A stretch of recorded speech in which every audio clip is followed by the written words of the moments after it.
जसं मी आज सांगितलं होतं सकाळी की आजचं आंदोलन पुण्यातलं जंतर मंतर पेक्षा मोठं होणार आहे, ते मोठं झालेलं आहे. खूप मोठा प्रतिसाद, हजारो स्टुडंट्स इथं जुडलेले होते.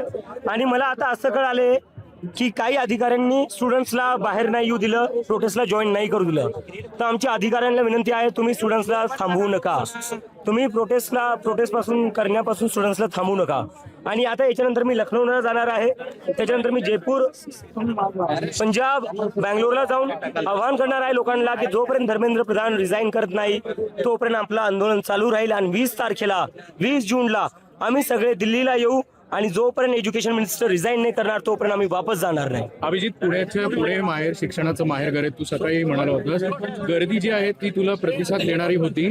कसं अपेक्षित केलं होतं आजच्या संपूर्ण कार्यक्रमामध्ये? माझ्या अपेक्षापेक्षा खूप जास्त गर्दी आलेली होती सर. आणि मला आता जसं मी सांगितलं, आता कळलं अधिकाऱ्यांनी स्टुडंट्सला येऊ नाही दिलं, विच इज व्हेरी सॅड. कशामुळे त्या स्टुडंट्सला थांबून ठेवलं, लायब्ररीमध्ये बंद करून ठेवलं होतं, कशासाठी?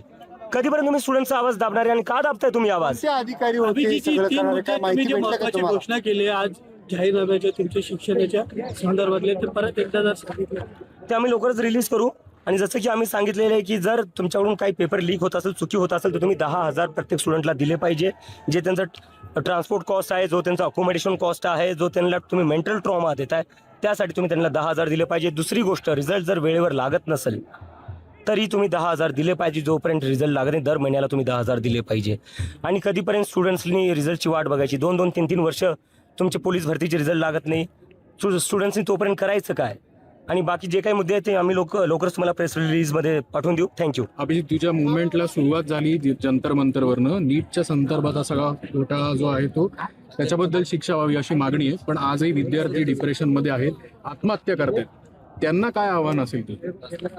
दुसरी गोष्ट, 21 तारखेला पुन्हा एक्झाम आहे, 20 तारखेला तुमचं आंदोलन होतं, त्याचा थोडा परिणाम विद्यार्थ्यांवर होईल असं वाटतं? विद्यार्थ्यांवर काहीच परिणाम होणार. मला वाटतं परिणाम जे शिक्षा मंत्री त्यांच्यावर झाला पाहिजे.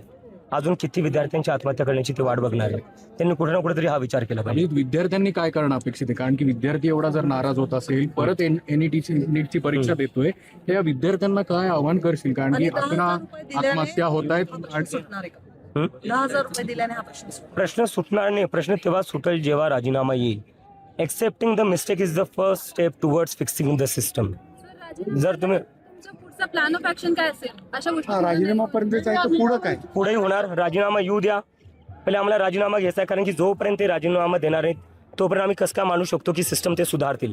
तर जोपर्यंत ते राजीनामा देणार नाही तोपर्यंत आम्ही आंदोलन सुरू ठेवू. आणि त्याच्यानंतर एज्युकेशन सिस्टम कसं सुधारलं जाईल त्याचे आम्ही आता 5 मुद्दे मांडलेले, अजून मुद्दे आम्ही तयार करतोय, ते आम्ही पुढे मांडू.